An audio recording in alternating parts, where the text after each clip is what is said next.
Gwen. Thank you, Madam Deputy Speaker. May I welcome you back and congratulate you on your re-election. And can I also congratulate the new member for Sheffield Hallam on not just an extraordinary election result, but also a terrific maiden speech and what she said specifically on the moorlands and the threat to them from man's actions. Madam Deputy Speaker, almost 15 years ago, we were told by Lord Stern and others that we had to act to address climate change. We had to act urgently. Former Vice President Gore called it right when he said we faced an inconvenient truth. Now, not a week goes by when there is not a catastrophe caused by climate change somewhere across the world.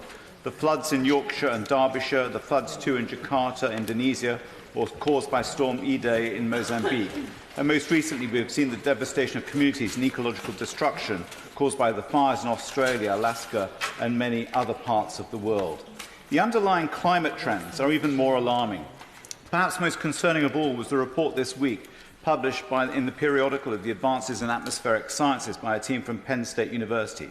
It concluded that the heat in the world's oceans had reached a new record level in 2019, which suggests the irrefutable and accelerating heating of the planet. The world's oceans are the truest barometer of the climate emergency, as they absorb more than 90% of the heat trapped by the greenhouse gases caused by human activity. And the analysis reports that the past 5 years have been the 5 warmest years recorded in the ocean, and past 10 years are also the top 10 years on records. But it's not just academics making the cause for urgent action.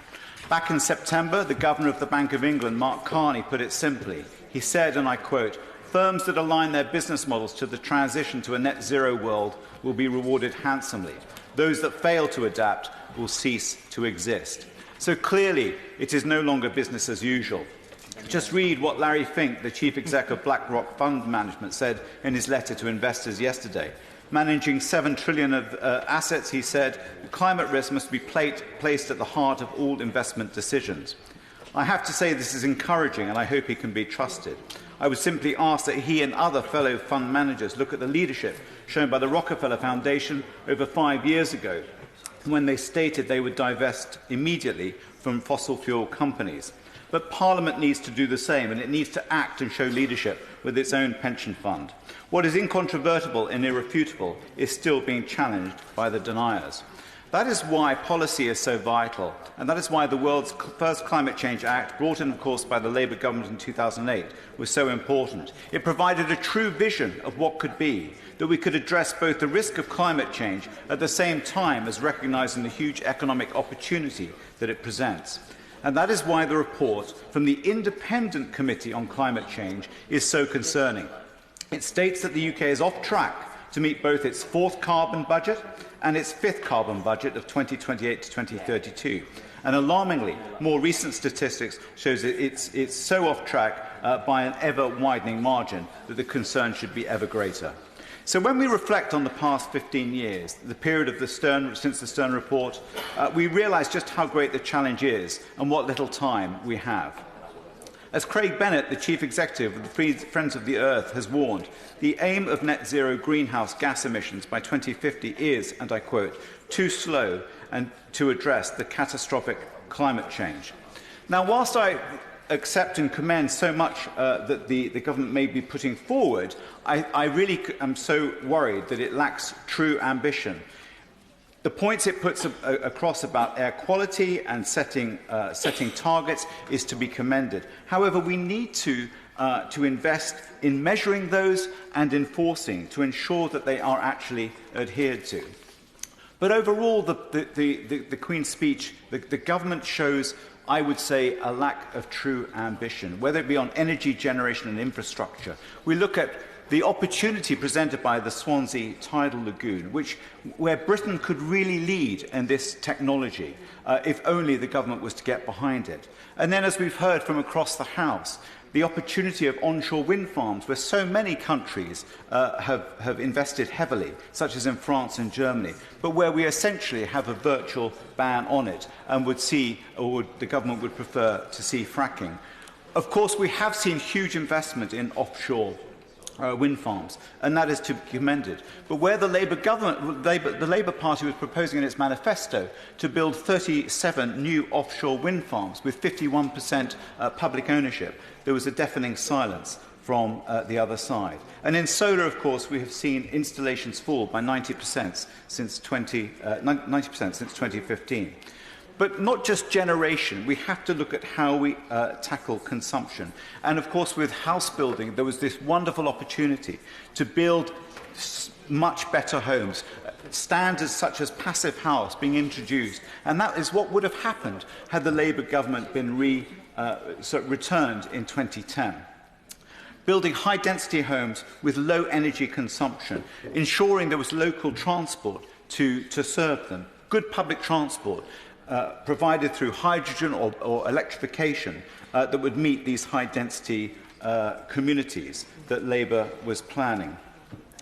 But just turning to the automotive industry, and an area that I am so passionate about, I do respect and recognise the work the government has done with the Faraday Challenge and the introduction of the UK Battery Industrialisation Centre just outside Coventry. Is to be very welcomed. And the work being done by Warwick Manufacturing Group, which I have seen for myself, is global leading. But the industry needs to see leadership from government. It needs to see the frameworks to encourage business investment, to ensure that we manage a true transition as quickly as possible from the internal combustion engine to alternative fuel products. And that is so important for companies like Jaguar Land Rover and Aston Martin in my constituency. But here again, the CCC has criticised the government, saying that the government has not gone far enough and not fast enough to address the opportunity here. And we talk about how we can make those products more affordable, and they will fall in price in due course. But that market needs to be driven by government leadership. And of course, part of that leadership is about providing the infrastructure. And where we see the paucity in supply and investment in electric vehicle charging points, where, just to put it in context, in France there were 24,000 EV charging points public charging points introduced in the last year, and that compares to a UK figure of just 6,500. That is why we are lagging behind, and that is why the consumer is not being switched to alternative fuel products. And in transport, we need to see more electric buses. We need to see hydrogen fuel cell technology being encouraged. And you look at cities like Berlin, where hydrogen-powered buses are so much more than normal. And elsewhere, there is a huge opportunity to encourage consumers to switch to electric bicycles. And there are such great products being introduced across the market. You compare the market uptake here in the UK versus Germany. Last year, there were 63,500 units electric bikes bought in the UK, compared to almost 1 million in Germany. How is it we're ever going to get consumers to switch unless we put in place the incentives to encourage consumers to buy them? And likewise, the infrastructure, such as the Kenilworth to Leamington cycle route, which I was campaigning for and pleased to see the local authority finally support. Madam Deputy Speaker, there is much to be done in this area, and it is all about our ambition and what the government chooses to do. But addressing the climate emergency is not an option. It is an urgent necessity. And we should be thankful for the students, the young people who've been campaigning widely outside our schools and in our town centres, and likewise to organisations such as Extinction Rebellion. How on earth can a group that is so peaceful in its actions be considered to be a terrorist organisation, when all they're trying to do is raise this issue and make sure that the government acts with the urgency that is demanded by society? And may I suggest that we adopt the same lexicon as we talk about when we speak of the financial crisis, when we speak of debt and of the deficit. We should be talking about environmental debt and of environmental deficit. And at the same time, while recognising how much we are costing the earth, we should be setting legally enforceable targets that all government policies we hold to full scrutiny and an environmental audit here by Parliament.